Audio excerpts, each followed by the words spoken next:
This is Ujjwal Kashyap and I welcome you at iDesireUPSC. 5. Foundation of the Indian National Congress, the reality. In the last chapter we began the story of the foundation of the Indian National Congress. We could not, however, make much headway because the cobwebs had to be cleared, the myth of the safety valve had to be laid to rest, the mystery of the missing volumes had to be solved, and Hume's Mahatmas had to be sent back to their resting place in Tibet. In this chapter we resume the more serious part of the story of the emergence of the Indian National Congress as the apex nationalist organization that was to guide the destiny of the Indian national movement till the attainment of independence. The foundation of the Indian National Congress in 1885 was not a sudden event, or a historical accident. It was the culmination of a process of political awakening that had its beginnings in the 1860s and 1870s and took a major leap forward in the late 1870s and early 1880s. The year 1885 marked a turning point in this process, for that was the year the political Indians, the modern intellectuals interested in politics, who no longer saw themselves as spokesmen of narrow group interests, but as representatives of national interest vis-a-vis foreign rule, as a national party, saw their efforts bear fruit. The All India nationalist body that they brought into being was to be the platform, the organizer, the headquarters, the symbol of the new national spirit in politics. British officialdom, too, was not slow in reading the new messages that were being conveyed through the nationalist political activity leading to the founding of the Congress, and watched them with suspicion, and a sense of foreboding.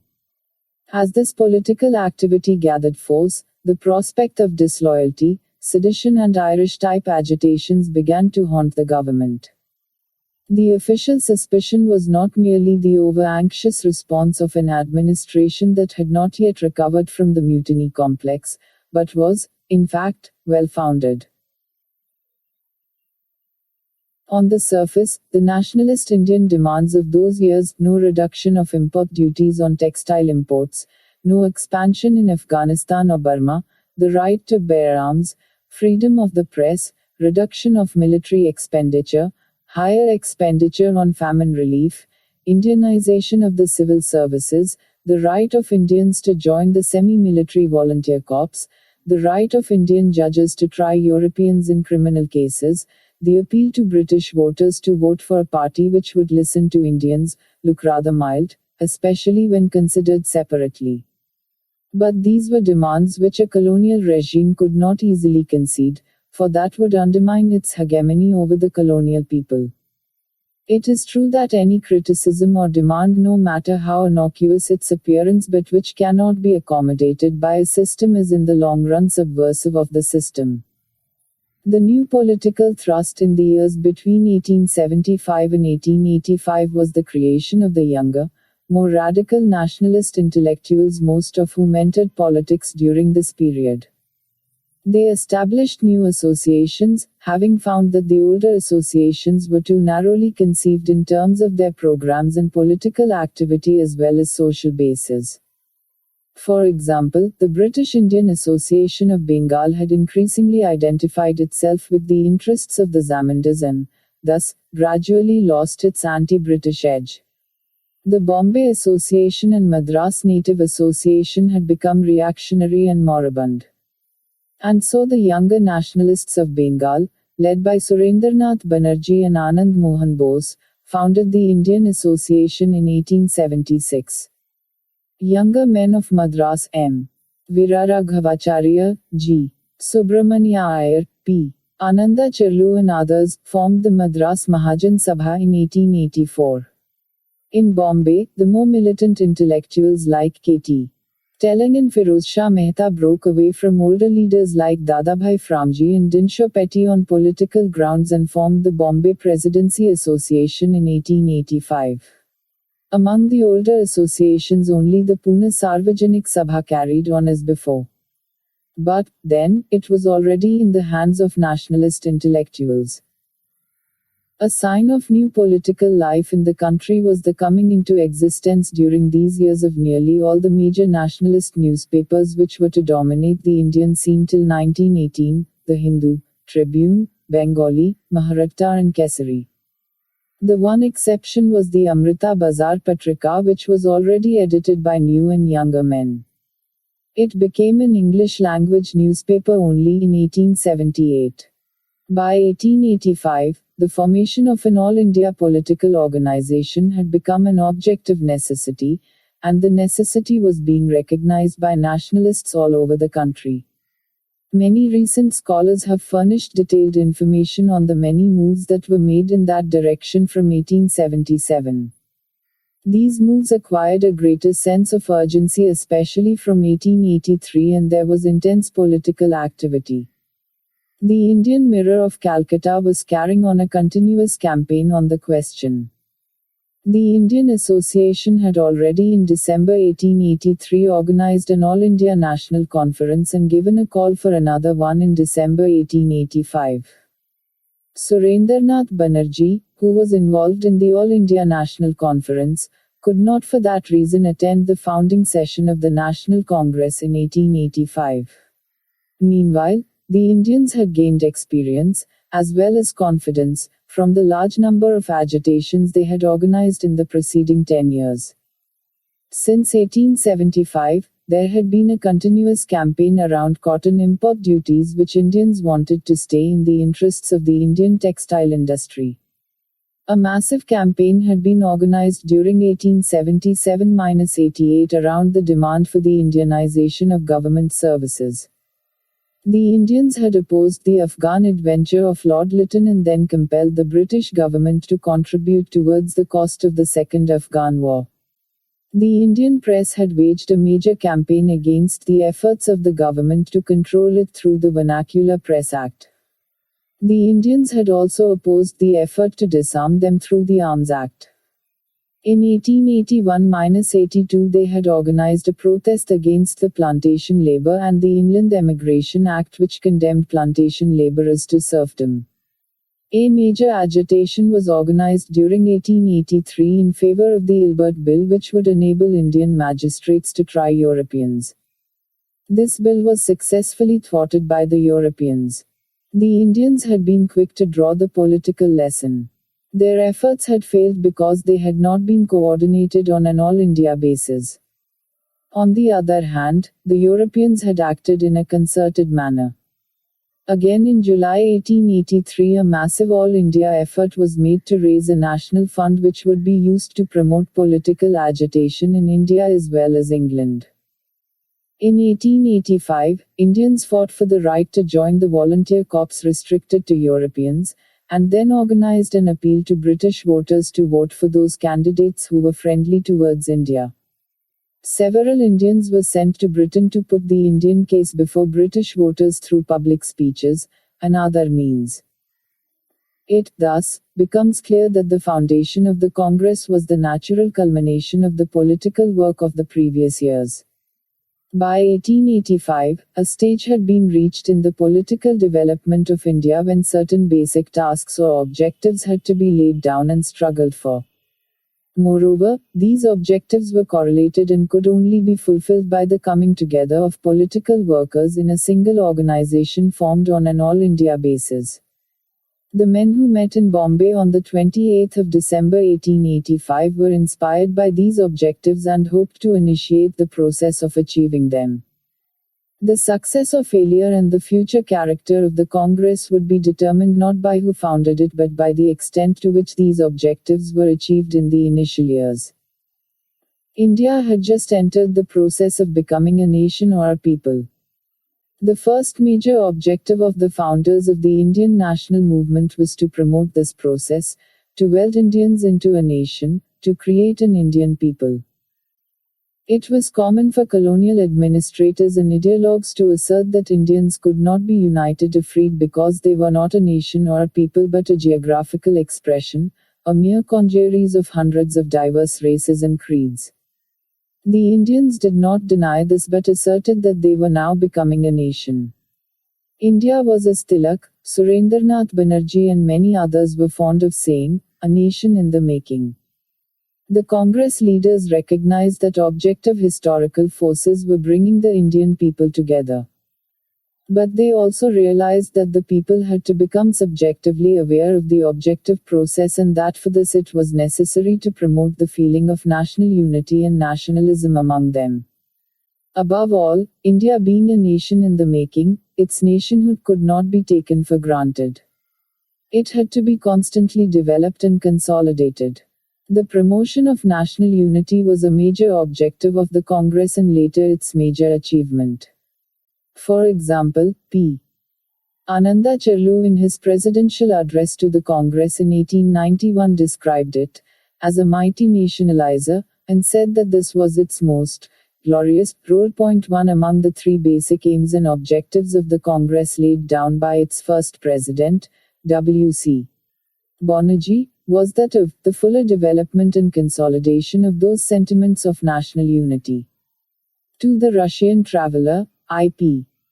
Minaev wrote in his diary that, when traveling with Banerjee, he asked, what practical results did the Congress leaders expect from the Congress? Banerjee replied, growth of national feeling and unity of Indians. 3 Similarly, commenting on the first Congress session, the Hindu Prakash of Bombay wrote, it marks the beginning of a new life. It will greatly help in creating a national feeling and binding together distant people by common sympathies and common ends. 4. The making of India into a nation was to be a prolonged historical process. Moreover, the Congress leaders realized that the diversity of India was such that special efforts unknown to other parts of the world would have to be made and national unity carefully nurtured. In an effort to reach all regions, it was decided to rotate the Congress session among different parts of the country. The president was to belong to a region other than where the Congress session was being held. To reach out to the followers of all religions and to remove the fears of the minorities, a rule was made at the 1888 session that no resolution was to be passed to which an overwhelming majority of Hindu or Muslim delegates objected. 5 In 1889, a minority clause was adopted in the resolution demanding reform of legislative councils. According to the clause, wherever passes, Christians, Muslims or Hindus were a minority, their number elected to the councils would not be less than their proportion in the population. 6 The reason given by the mover of the resolution was that India was not yet a homogeneous country and political methods here had, therefore, to differ from those in Europe. The early national leaders were also determined to build a secular nation, the Congress itself being intensely secular. The second major objective of the early Congress was to create a common political platform or program around which political workers in different parts of the country could gather and conduct their political activities, educating and mobilizing people on an all-India basis. This was to be accomplished by taking up those grievances and fighting for those rights which Indians had in common in relation to the rulers. For the same reason, the Congress was not to take up questions of social reform. At its second session, the President of the Congress, Dadabhai Naoroji, laid down this rule and said that, a national Congress must confine itself to questions in which the entire nation has a direct participation. Congress was, therefore, not the right place to discuss social reforms. We are met together, he said, as a political body to represent to our rulers our political aspirations. 7. Modern politics. The politics of popular participation, agitation, mobilization, was new to India. The notion that politics was not the preserve of the few but the domain of everyone was not yet familiar to the people. No modern political movement was possible till people realized this. And, then, on the basis of this realization, an informed and determined political opinion had to be created. The arousal, training, organization and consolidation of public opinion was seen as a major task by the Congress leaders. All initial activity of the early nationalism was geared towards this end. The first step was seen to be the politicization and unification of the opinion of the educated, and then of other sections. The primary objective was to go beyond the redressal of immediate grievances and organize sustained political activity along the lines of the Anti-Con Law League, formed in Britain by Cobden and Bright in 1838 to secure reform of con laws. The leaders as well as the people also had to gain confidence in their own capacity to organize political opposition to the most powerful state of the day. All this was no easy task. A prolonged period of politicization would be needed. Many later writers and critics have concentrated on the methods of political struggle of the early nationalist leaders, on their petitions, prayers and memorials. It is, of course, true that they did not organize mass movements and mass struggles. But the critics have missed out the most important part of their activity, that all of it led to politics, to the politicization of the people. Justice Ranade, who was known as a political sage, had, in his usual perceptive manner, seen this as early as 1891. When the young and impatient 26-year-old Gokhale expressed disappointment when the government sent a two-line reply to a carefully and laboriously prepared memorial by the Pune Sarvajanik Sabha, Ranade reassured him, "You don't realize our place in the history of our country. These memorials are nominally addressed to government, in reality they are addressed to the people, so that they may learn how to think in these matters. This work must be done for many years, without expecting any other result, because politics of this kind is altogether new in this land." 8.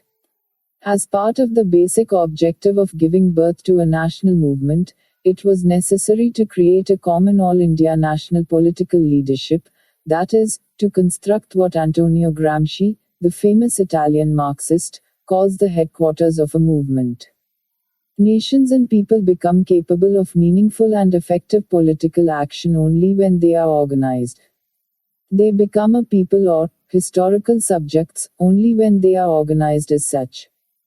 The first step in a national movement is taken when the carriers of national feeling or national identity begin to organize the people. But to be able to do so successfully, these carriers, or leaders, must themselves be unified. They must share a collective identification, that is, they must come to know each other and share and evolve a common outlook, perspective, sense of purpose, as also common feelings. According to the circular which, in March 1885, informed political workers of the coming Congress session, the Congress was intended to enable all the most earnest laborers in the cause of national progress to become personally known to each other. 9. W.C. Banerjee, as the first Congress president, reiterated that one of the Congress objectives was the eradication, by direct friendly personal intercourse, of all possible race, creed, or provincial prejudices amongst all lovers of our country, and the promotion of personal intimacy and friendship amongst all the more earnest workers in our country's cause in all parts of the empire. 10. In other words, the founders of the Congress understood that the first requirement of a national movement was a national leadership. The social ideological complexion that this leadership would acquire was a question that was different from the main objective of the creation of a national movement.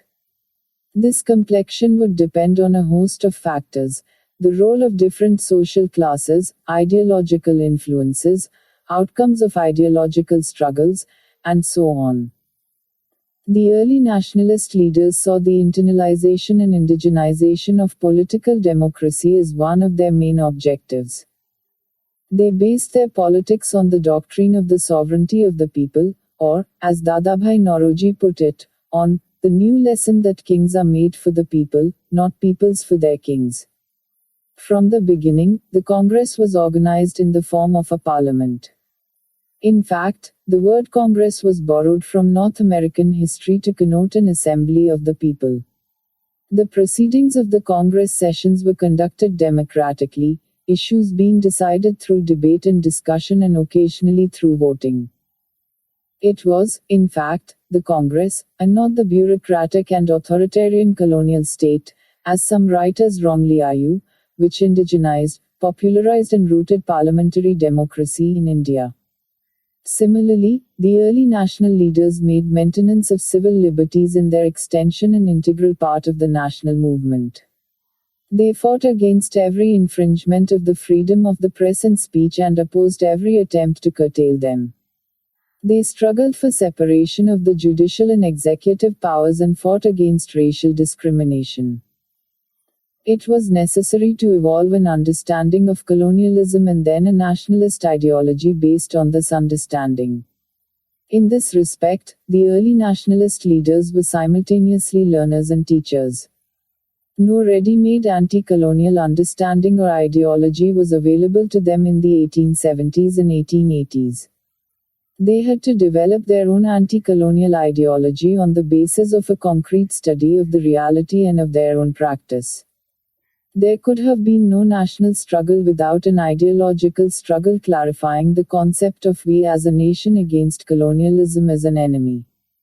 They had to find answers to many questions. For example, is Britain ruling India for India's benefit? Are the interests of the rulers and the ruled in harmony, or does a basic contradiction exist between the two?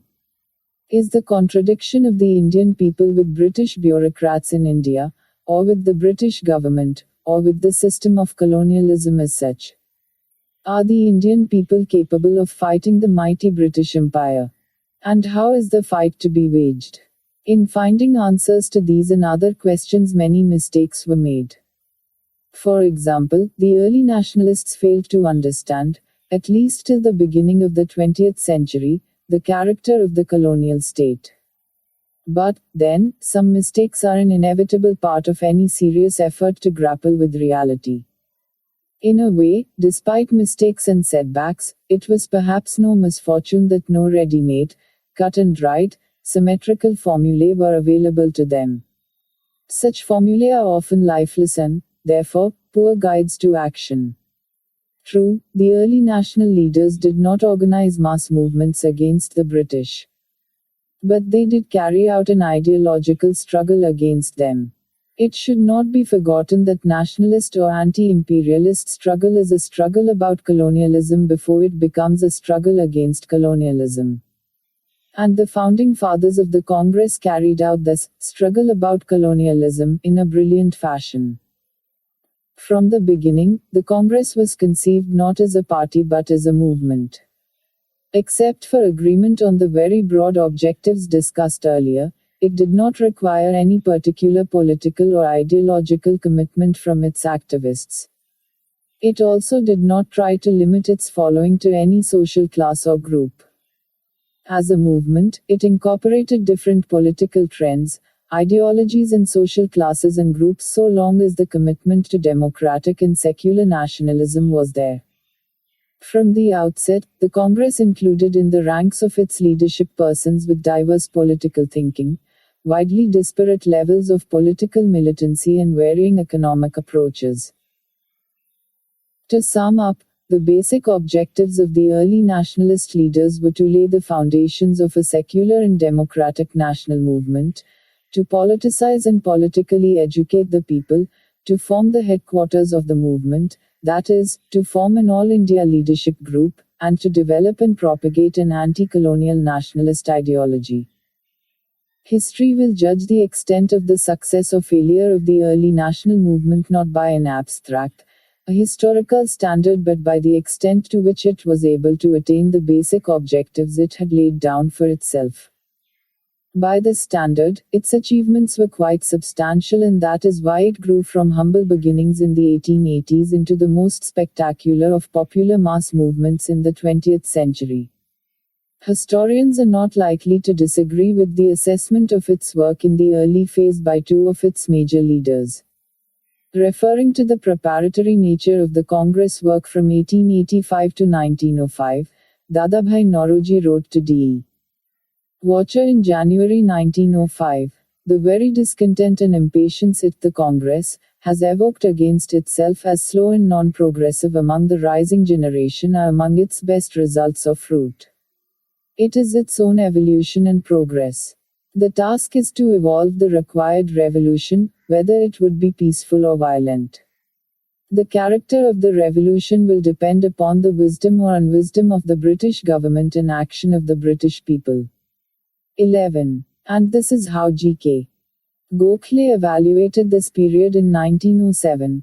Let us not forget that we are at a stage of the country's progress when our achievements are bound to be small, and our disappointments frequent and trying. That is the place which it has pleased Providence to assign to us in this struggle, and our responsibility is ended when we have done the work which belongs to that place. It will, no doubt, be given to our countrymen of future generations to serve India by their successes. We, of the present generation, must be content to serve her mainly by our failures. For, hard though it be, out of those failures the strength will come which in the end will accomplish great tasks. 12. As for the question of the role of A.O. Hame, if the founders of the Congress were such capable and patriotic men of high character, why did they need Hame to act as the chief organizer of the Congress? It is undoubtedly true that Hame impressed, and quite rightly, all his liberal and democratic contemporaries, including Lajpat Rai, as a man of high ideals with whom it was no dishonor to cooperate. But the real answer lies in the conditions of the time. Considering the size of the Indian subcontinent, there were very few political persons in the early 1880s and the tradition of open opposition to the rulers was not yet firmly entrenched. Courageous and committed persons like Dadabhai Nauroji, Justice Ranade, Firoz Shah Mehta, G.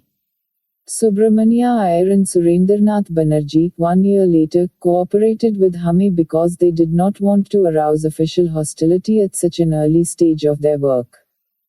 They assumed that the rulers would be less suspicious and less likely to attack a potentially subversive organization if its chief organizer was a retired British civil servant. Gokhale, with his characteristic modesty and political wisdom, stated this explicitly in 1913.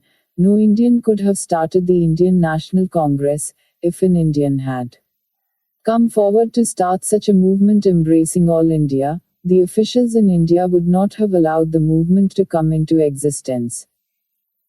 If the founder of the Congress had not been a great Englishman and a distinguished ex-official, such was the distrust of political agitation in those days that the authorities would have at once found some way or the other to suppress the movement. 13. In other words, if Hame and other English liberals hoped to use the Congress as a safety valve, the Congress leaders hoped to use Hame as a lightning conductor. And as later developments show, it was the Congress leaders whose hopes were fulfilled.